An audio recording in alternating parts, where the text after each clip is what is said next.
আসসালামু আলাইকুম এভরিওয়ান।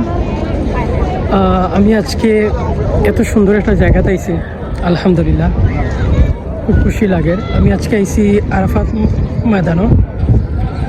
বেশিরভাগ প্রায় তোমার হাজিরা আয়, যারা বড় হজ করতে আয় তো তারা আয়। তো আমার নসিবওয়ালা আজকে আমি প্রথমে একবার ইসলাম, কিন্তু আইয়া অফ পাইছি আজকে, আলহামদুলিল্লাহ আজকে খোলা আছে। আমার নসিবটা বালা।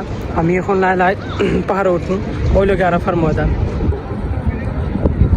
আসলে মাঝে মাঝে ঘুরতে হয়। আই থিঙ্ক আমি যে একটা মনে করি, আমরা তো সবসময় কাজ করি বা অনেক সময় ডিপ্রেশনে থাকি, তো মাঝে মাঝে যদি আমরা ঘুরি বা কোনো জায়গাতে যাই, আসলে মনটা খুব ফ্রেশ লাগে, এত ভালো লাগে।